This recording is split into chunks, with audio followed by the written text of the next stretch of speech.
Buongiorno, benvenuti alla TG Sicilia. Le principali notizie. Catania, 14 feriti per le 2 esplosioni e il crollo di una palazzina di 3 piani in seguito a una consistente fuga di gas a San Giovanni Galermo. Non ancora chiara l'origine dell'anomalia, drammatiche le testimonianze, sembrava un terremoto, una cinquantina gli evacuati dall'area ancora a rischio, la procura indaga per disastro colposo. Il presidente Mattarella è a Messina. In occasione dell'inaugurazione dell'anno accademico universitario gli è stato conferito il dottorato honoris causa in scienze delle pubbliche amministrazioni. Da Chiaramonte Gulfi a Scicli nel Ragusano, nuovi tentativi di truffa ai danni degli anziani. Si fingono carabinieri e chiedono soldi e oro.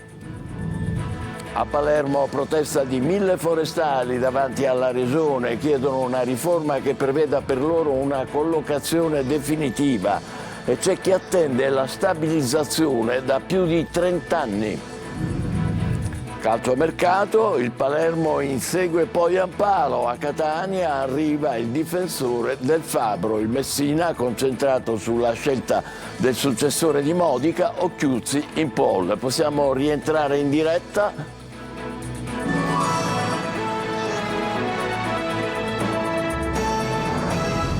Bentrovati, non è ancora chiara l'origine della fuga di gas che ieri sera a San Giovanni Galermo ha causato 2 boati e poi il crollo di una palazzina di 3 piani. La procura di Catania indaga per disastro colposo, ci sono 14 feriti, 1 è grave, ma noi adesso torniamo sul luogo delle 2 esplosioni e del crollo con la nostra inviata a San Giovanni Galermo in diretta, Giusy Lazzara.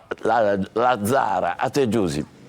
Sì, eccoci qui, insomma c'è una situazione anche un po' tesa perché i residenti si stanno affollando, stanno facendo quasi muro davanti appunto alle transenne che sono state messe ovviamente per motivi di sicurezza, perché chiedono di poter raccogliere qualcosa a casa, prendere gli indumenti, perché veramente ieri è stata una notte difficilissima nella quale sono stati avvertiti dalla polizia e sono scappati. Ovviamente molti anche sono anche in situazioni difficili e comunque chiedono appunto di poter avere qualcosa, ma nello stesso tempo in questi minuti c'è una riunione tra la protezione civile, i vigili del fuoco e anche ovviamente tutti quello che sono le forze di polizia, perché si sta cercando di capire e di decidere, soprattutto ci dicono quali zone ancora interdire e soprattutto anche come andare avanti in quello che è stata un'esplosione che ancora resta dai contorni ancora da chiarire e soprattutto anche da vedere come si può appunto agire, intervenire. Dicevamo che sono più di 100 le famiglie che sono state evacuate nella scorsa notte, alcune sono state accolte dai parenti, ma per molti di loro invece l'amministrazione comunale ha messo a disposizione 2 alberghi della città e noi questa mattina siamo andate a raccogliere le loro testimonianze. È accaduto all'improvviso che la polizia quindi ha suonato e ci ha fatto sfollare e quindi già la pressione è andata a 200, questa è la cosa, con un disabile a casa, quindi immagina cosa si possa provare. Male perché eravamo fuori di casa, che siamo dovuti andare via così come eravamo. Ancora la zona è rossa, non possiamo rientrare, possiamo prendere 5 minuti quello che serve per passare la notte comunque in hotel. E siamo qui ancora in attesa perché negli appartamenti non si può entrare, in Viale Tirreno, le 4 palazzine, non si può aprire, ancora stanno bonificando l'area, ci hanno detto, perché ci sono ancora sacche di gas. Manca comunque l'elettricità, manca l'acqua e ci hanno detto che per ora, se loro non ci danno loro dicono per voi ve ne potete andare, non c'è ancora che possiamo rientrare, sull'ordine di rientro non c'è. Vi abbiamo raccontato già da ieri sera, la scorsa notte, quali sono stati i momenti più terribili vissuti qua appunto dai residenti. Ecco appunto il racconto di chi appunto ha vissuto quei momenti. Sul terremoto ci siamo affacciati, Niente, siamo sconvolti veramente. Siamo fuori dalle 8:20 di questa sera perché ci sono state delle esplosioni fortissime e noi siamo al Viale Tirreno e quindi siamo in questa confusione. Dove sta andando? Dove la stanno portando? Mia figlia qua a casa, mia figlia, che con la macchina sono. Io ci tenevo a precisare che la casa in questione, che è stata distrutta dall'esplosione, non è assolutamente disabitata, ma era abitatissima da mia madre. Lei fortunatamente era appena arrivata, non è arrivata a salire a casa. Si ricorda solamente il momento dell'impatto, era giù in macchina, scesa dalla macchina e subito c'è stato questo forte impatto che l'ha scaraventata un paio di metri a terra ed è stata ricoperta dai detriti. Dal forte impatto ha avuto un trauma cranico, dei punti in testa e una frattura scomposta della caviglia, infatti deve essere operata adesso d'urgenza. Attualmente ha addosso solo quello che indossava ieri e non ha più nulla. Dalle informazioni che abbiamo incrociate con i colleghi delle forze dell'ordine diciamo che non manca nessuno, quindi non ci risultano dispersi. Noi abbiamo operato immediatamente appena abbiamo avuto la richiesta di soccorso e diciamo che l'area coinvolta dalla fuga del gas abbiamo stimato è di circa di 16 ettari, quindi era ovviamente diciamo inimmaginabile poter individuare immediatamente da dove iniziava la fuga del gas e tuttora ancora sono in corso le ricerche e quindi nel momento in cui stavamo facendo le verifiche è avvenuta l'esplosione e anche alcuni dei nostri sono stati coinvolti, per fortuna non in maniera significativa. Avete sentito il comandante dei Vigili del Fuoco di Catania Iraca, ma oggi stamattina Tonino De Mana invece ha sentito il direttore della rete gas per capire la dinamica e soprattutto anche se le eventuali anche responsabilità che ci sono legate a questa terribile esplosione. Sentiamo. È il momento di chiarire la dinamica, poi si lavorerà per accertare le responsabilità della terribile esplosione. Mentre la procura indaga per disastro colposo, il presidente di Catania Rete Gas, Gianfranco Todaro, riferisce di una situazione anomala. Sicuramente c'è stata un'importantissima fuga di gas, nel senso che la quantità di gas era una quantità di gas anomala, tant'è che gli operai quando sono arrivati sul luogo hanno trovato addirittura già i tombini scoperchiati, talmente forte era la pressione del gas. Si può pensare ad una manomissione? Ma sicuramente potrebbe esserci, però non diciamo dolosa, ecco, nel senso potrebbe essere stato potrebbe esserci stato un evento casuale. La deflagrazione ha colpito gli operai di Rete Gas chiamati ad intervenire per una perdita, forse per un danno ad una nuova tubazione. Fortunatamente tutto bene, sono fuori pericolo, oggi sono usciti dall'ospedale, qualcuno con alcune fratture che la settimana prossima richiederanno degli interventi, però nulla di grave. Molti residenti chiamavano già dal pomeriggio sentendo questo forte odore di gas, allora le chiedo, non era possibile magari chiudere prima il gas, prima che scoppiasse tutto? Ma ecco, noi abbiamo contezza della fuga nel momento in cui ci arriva una segnalazione al pronto intervento e solitamente noi siamo sul luogo già dopo 5 minuti da quando, e così è stato anche in questa occasione. Intanto intere zone della città sono ancora senza gas, policlinico compreso. I cittadini ci tempestano di telefonate per sapere quando sarà riattivato la rete del gas e questo i tempi tecnici sono 24-48 ore perché chiaramente se l'impianto non è messo totalmente in sicurezza, anche perché oltre quella di via Fratelli Gualandi, quella appunto dove c'è stata l'esplosione, ieri abbiamo avuto altre 2 perdite di gas. Si lavora per alleviare i disagi, naturalmente mettendo in primo piano la sicurezza. E dunque sentivate sicurezza, qui è la parola d'ordine che si sente tra tutti appunto gli operatori che stanno lavorando e le prossime ore naturalmente si vaglierà l'ipotesi di cominciare alla rimozione anche delle macerie. Per adesso è tutto, qui da San Giovanni Galermo restituisco la linea allo studio. Grazie a Giusy Lazzara in diretta da San Giovanni Galermo. Il sindaco di Catania Trantino commenterà con noi, anche lui in diretta su Telecol alle 14:30, la notte da incubo vissuta alla periferia di Catania e illustrerà i provvedimenti del comune per la sicurezza degli abitanti della zona. E il sindaco ci dirà anche a che punto sono i progetti per il risanamento di San Cristoforo a Catania con i finanziamenti del modello Caivano. Per per le vostre domande e testimonianze, come al solito, scrivete al numero WhatsApp, scrivete 342 74 55 005, oppure inviate una mail a Sicilia24Focus, tutto attaccato, @telecolor.it. Vi aspettiamo su Telecolor alle 14:30. E anche a Palermo ieri sera c'è stata una fuga di gas, per fortuna senza conseguenze, nel rione Bonagia. Gli operatori del pronto intervento gas dell'azienda comunale sono al lavoro anche lì dalla notte scorsa per riparare la rete di distribuzione con la collaborazione dell'impresa che realizza gli scavi necessari. Passiamo ad altro. Il presidente Mattarella è a Messina in occasione dell'inaugurazione dell'anno accademico e gli è stato conferito il dottorato honoris causa in scienze delle pubbliche amministrazioni. Francesco Triolo. Un'Europa che non deve guardare confini nazionali ma lavorare insieme per affrontare le grandi sfide del futuro, così come ha fatto in occasione della pandemia da Covid o della crisi finanziaria. È l'appello che il Presidente della Repubblica Sergio Mattarella ha lanciato dal palco del Teatro Vittorio Emanuele in occasione dell'inaugurazione dell'anno accademico dell'Università di Messina, che gli ha conferito il dottorato di ricerca in scienze delle pubbliche amministrazioni. Un momento storico, ha detto la rettrice Giovanna Spatari, che intreccia passato, presente e futuro. Capo dello Stato che inaugura un anno accademico, ma un capo dello Stato che decide anche di ricevere un dottorato di ricerca honoris causa e quindi di fare poi una lectio magistralis. La motivazione letta dal Presidente emerito della Corte Costituzionale Gaetano Silvestri è per il suo impegno instancabile nella tutela dei valori repubblicani e la difesa del bene comune.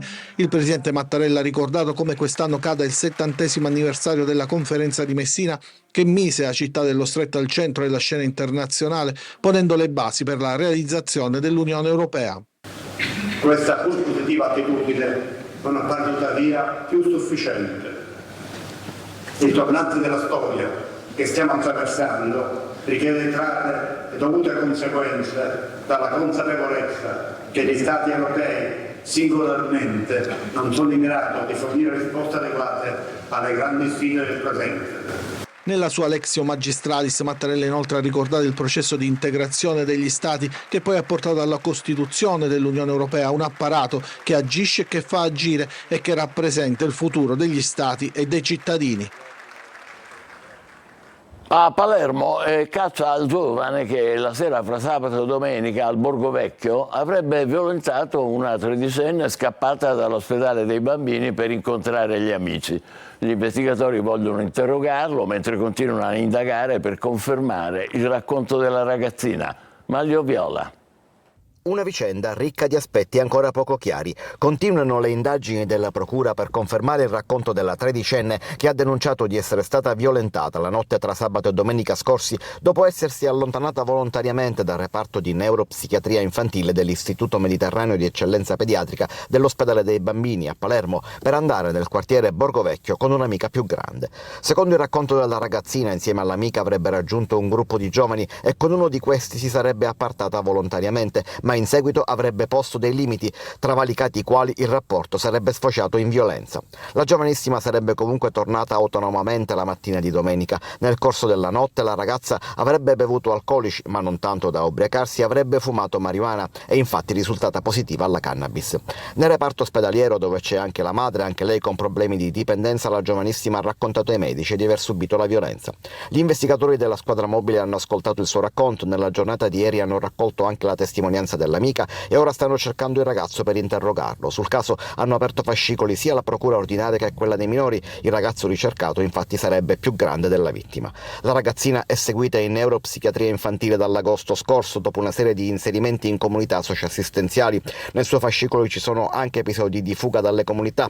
Ora il servizio territoriale avrebbe stabilito che la paziente deve comunque andare in comunità terapeutica e da un mese è ricoverata nel reparto in attesa dell'inserimento. Tentativi di truffa ai danni di persone anziane. Si fingono carabinieri e chiedono soldi, oro. Capita in tutta la Sicilia e da qualche giorno anche in provincia di Ragusa. Veronica Barbarino. La chiamano la truffa del finto carabiniere. A esser vittima sono gli anziani e il fenomeno, che sta dilagando in tutta la Sicilia, è arrivato anche in provincia di Ragusa. Sono diversi infatti gli episodi di tentata truffa in città come Chiaramonte Gulfi e Scicli. La tecnica consiste nella telefonata, in genere a un numero di telefono fisso, in cui un falso carabiniere e un falso avvocato comunicano alla persona sola che il figlio o la figlia ha causato un incidente stradale, ragione per cui si troverebbe in stato di fermo di polizia. Se la vittima bocca, i malfattori si recano a casa dell'anziano in borghese, chiedendo soldi in contanti o oggetti in oro come cauzione per liberare il parente. L'attenzione è quindi alta in provincia e dal comune di Scicli e dalla locale tenenza dei carabinieri parte l'appello a non dar credito alle telefonate e ricordano che le forze dell'ordine non chiedono soldi né oggetti preziosi e invitano chi dovesse essere contattato a denunciare l'accaduto immediatamente al 112. Catania, trovate armi e droga in 2 zaini custoditi in un garage di una palazzina di Librino. È stato arrestato un giovane di 26 anni. La polizia, grazie al fiuto dei cani che vedete, Arias e Maui, ha sequestrato un fucile, 2 pistole, più di 1 chilo di marijuana e 50 grammi di crack per un valore di circa 120.000 euro. Il GIP giudice ha convalidato l'arresto dell'indagato. A Palermo la protesta dei forestali siciliani. La riforma non può più attendere, dicono. Intanto c'è chi aspetta la stabilizzazione da oltre 30 anni. Marco Gullà.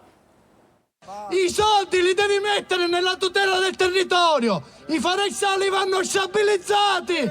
Oltre 1000 forestali arrivati da tutte le province siciliane si sono radunati questa mattina davanti alla sede del governo regionale a Piazza Indipendenza a Palermo. La tanto agognata riforma non può più attendere, dicono i manifestanti. Adesso deve esserci la stabilizzazione. Precari da decenni. Ancora ogni anno veniamo qua a protestare per una riforma, di un cambiamento, ma ancora non si fa mai niente. Stiamo arrivando alla soglia della pensione e molti colleghi già sono arrivati alla pensione, ma ogni anno ci fanno promesse in questo periodo, però poi ci ritroviamo sempre senza niente, a mani vuote. I segretari di FAI, FLAI e UILA dichiarano: da anni rivendichiamo una legge di riorganizzazione della forestale che assicuri a tutti i siciliani la presenza stabile di specialisti della difesa ambientale al servizio del territorio. Con le solite scuse che mancano le risorse, aspettavamo risorse dal governo nazionale che sistematicamente non sono arrivate e pertanto i lavoratori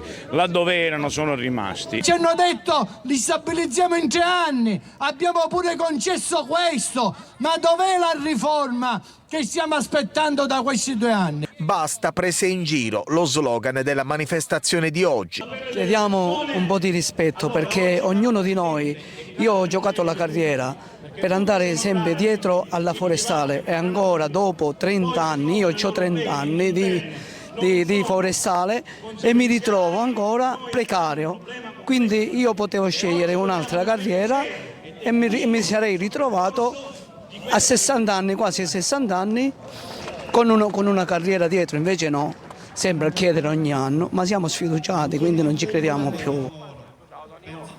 Un murale per Giuseppe Di Matteo, il bambino ucciso dalla mafia 25 anni fa. L'opera è stata realizzata all'Ascari, nel Palermitano, dall'artista Igor Palminteri. È un simbolo di legalità. Marco Gullà.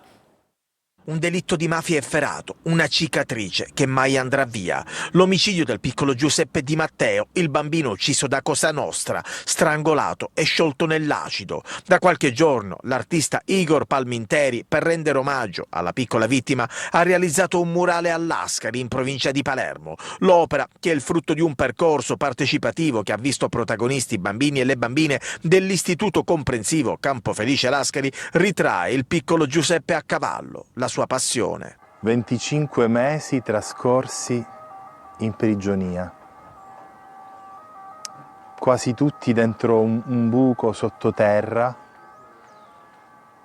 mentre tutto attorno il mondo scorreva. Questa è la storia degli ultimi momenti di vita di un bambino. Attivi soprattutto i giovani studenti dell'Istituto Scolastico di Lascari.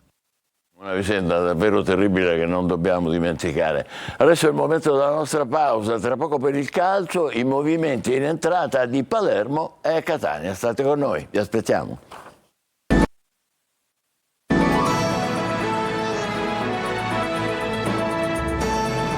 Riprendiamo con il calcio, il mercato delle siciliane, il Palermo si concentra su attacco e difesa, al Catania arriva un difensore, il Messina deve trovare il sostituto di Modica. Obiettivo Pogiampalo per il Palermo, trattativa non semplice perché la società siciliana è d'accordo con il giocatore, ma il Venezia, che potrebbe prendere Belotti, vuole 1,5 milioni in più rispetto all'offerta fatta per venire dai rosanero. Decisive le prossime ore, Palermo che si muove anche in difesa, trattativa ben avviata per Magnani del Verona. In Serie C un difensore per il Catania fatta per Dario Del Fabbro, il classe 95, arriva dall'Arezzo. Può agire da centrale ma anche da braccetto di destra nella difesa 3 di Toscano. Sardo, nato ad Alghero, scuola Cagliari, ha giocato in Inghilterra, nel Leeds da giovanissimo, ma anche esperienze nei campionati olandese, scozzese, belga e svizzero. Un giramondo che ad Arezzo ha giocato l'ultima volta a metà dicembre contro la Pianese, 11 le presenze totali. In entrata il nome nuovo, o almeno su cui si registra un ritorno di interesse, è Nicola Dalmonte, dalla Salernitana seconda punta, ma anche trequartista o esterno d'attacco, già accostato agli etnei la scorsa estate. Per le cessioni i nomi noti, lista ancora lunga, da Chirico Accelli ed ad Andrea Gega, passando per Lunetta e Luperini. Su Castellini c'è l'interesse della Cremonese, del Parma e di almeno un altro paio di club. In casa Messina i fari sono puntati sulla ricerca del sostituto di Modica. Occhiuzzi in pole, la società sta provando a convincerlo. Lucarelli ha il problema ingaggio, si deve liberare dal Catania. Marino ha detto no. Si è proposto a Galderisi, ma non è lui il profilo giusto. Sul fronte arrivi, pronto un cambio in porta. In arrivo Avella dal Brescia e sarebbe per lui un ritorno. E Krapicas dovrebbe andare al Trapani, ma tutto dipende dalla questione allenatore, anche l'eventuale cessione di Frisenna al Catania. Stasera al Provinciale Trapani-Rimini in Coppa Italia, gara importante per la stagione dei Granata. Franco Cammarasana. Appuntamento importante stasera per il Trapani, che al Provinciale alle 20:30 affronterà il Rimini nella gara di andata della semifinale di Coppa Italia. Vincendo il torneo, la squadra granata accederebbe ai playoff promozione superando le incognite della prima fase, accedendo direttamente a quella nazionale. Con la squadra granata ancora in silenzio stampa dopo la sconfitta col Crotone, è stato il presidente Antonini a dire la sua alla vigilia, facendo un appello ai tifosi perché riempiano lo stadio per dare una forza in più alla squadra. Squadra quasi sicuramente diversa da quella che sabato ha battuto il Taranto per 3-0. Impossibile però stabilirne a priori lo schieramento, visto il susseguirsi delle tante novità di mercato in casa Trapani. Di ieri gli arrivi del terzino destro Davide Zappella della Virtus Entella e del giovane attaccante Lorenzo De Caro dell'Under 18 della Roma, che fanno salire a 12 le operazioni in entrata. Di fronte al Rimini, squadra che punta anch'essa ai playoff, ma che a causa degli infortuni di alcuni elementi importanti non sta attraversando un buon momento. 4 pareggi e una sconfitta nelle ultime 5 partite.